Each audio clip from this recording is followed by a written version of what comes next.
Olá, hoje eu gostaria de apresentar para você uma parábola que nós lemos tanto nos evangelhos de Mateus quanto de Marcos e Lucas, chamado Evangelhos Sinóticos.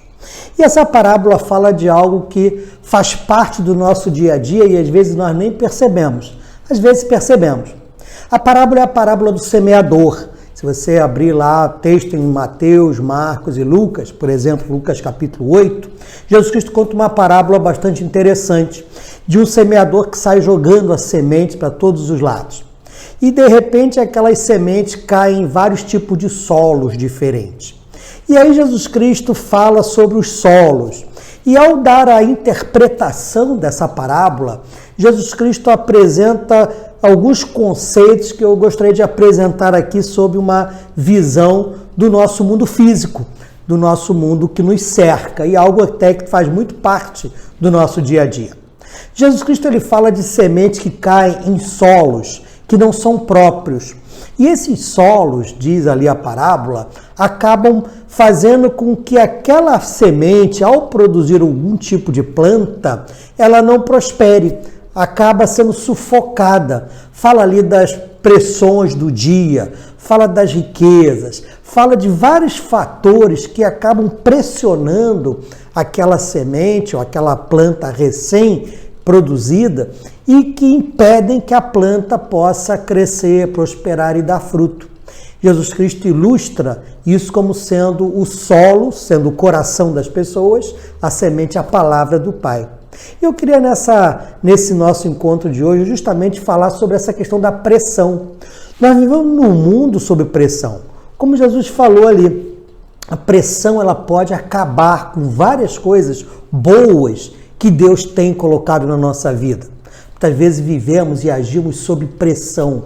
A pior coisa que existe é agir sob pressão. E eu queria ilustrar para você como a pressão pode realmente ser algo catastrófico, inclusive, na nossa vida.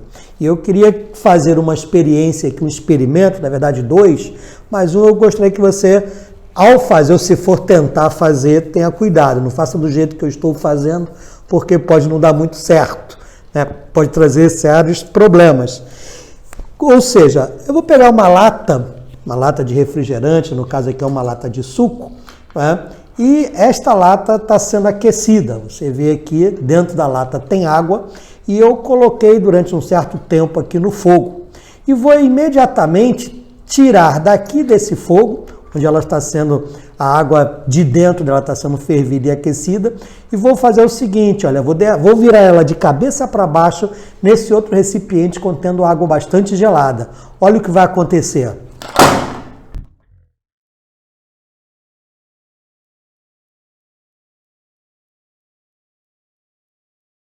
Percebe? Por que aconteceu isso? Percebe que a lata amassou totalmente? Isso daqui foi resultado da pressão atmosférica sobre essa lata. Quando eu coloquei a lata no fogo e deixei o vapor da água que tinha dentro dessa lata sair, o ar quente ele sobe e ele saiu da lata, praticamente criei uma espécie de vácuo dentro da lata.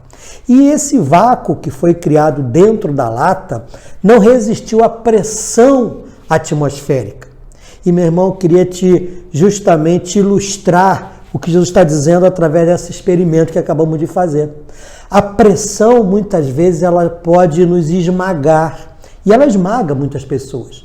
Quantas pessoas têm morrido, têm se matado, têm sofrido doenças terríveis, têm se desviado da presença de Deus, ou não querem nem saber de Deus, viram as costas, tornam-se pessoas incrédulas por conta da pressão que está à sua volta, é aquela pressão externa.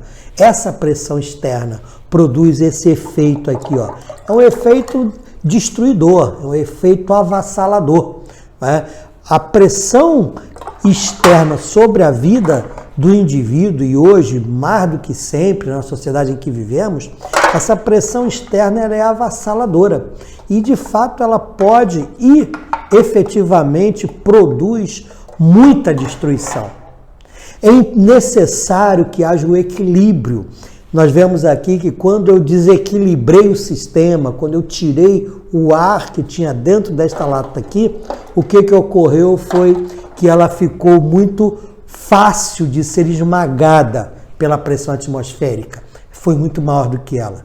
Quantas pessoas têm deixado Deus de lado por causa das pressões à sua volta? A parábola do semeador fala isso. Pessoas que creem na palavra, recebem de bom grado a palavra, mas a pressão é tão intensa que o indivíduo acaba deixando de lado esse momento dele com Deus, ou uma busca de Deus, ou uma fé naquele que o criou, na fé em Jesus Cristo, que tem o poder de lhe salvar. Por quê? Porque a pressão à sua volta é tão grande que ele não resiste e acaba sucumbindo. Mas entenda, a pressão ela pode ser trabalhada a nosso favor. A pressão ela pode também contribuir. Eu, por exemplo, se quiser colocar dentro desse copo aqui um determinado líquido, eu coloquei ele vermelho, e vou colocar até a borda, tá bem cheio aqui, olha. Tá? E aí eu vou fazer o seguinte, eu vou colocar um papel sobre esse copo e vou virá-lo lentamente, inclusive. Melhor eu virar mais rápido. Pronto. Olha só.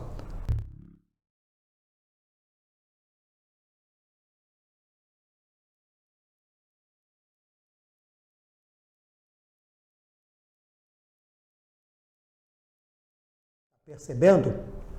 O que está acontecendo aqui? A pressão está contribuindo a meu favor. Ela está impedindo que esse líquido saia do copo. Eu não quero que ele caia. Eu quero virar o copo de cabeça para baixo e ainda assim manter o líquido dentro dele. E é o que está acontecendo. Por quê? Porque a pressão atmosférica está fazendo com que o papel fique colado no copo. E aí o líquido não cai. E o que eu quero ilustrar com isso é que, da mesma maneira, quando nós permitimos que a graça de Deus, e aí vamos olhar agora a pressão atmosférica empurrando esse líquido para dentro do copo de volta, quando permitimos que a graça de Deus esteja sobrepujando todas as outras coisas que estão dentro de nós, ou da nossa volta, inclusive, nós conseguimos nos manter firmes, intactos, e a graça e o poder de Deus se fazem muito maior do que a pressão agora que está sendo exercida pelo líquido, tentando fazer com que ele caia. E ele não vai cair. A graça de Deus é extraordinária e o poder do Senhor se aperfeiçoa na nossa fraqueza. As pressões nos tornam fracos, porém, a graça e o amor de Deus é uma pressão contrária que nos dá força para vivermos e resistirmos durante o dia mau, seja ele qual for. Que Deus te abençoe e tenha um excelente dia. Amém.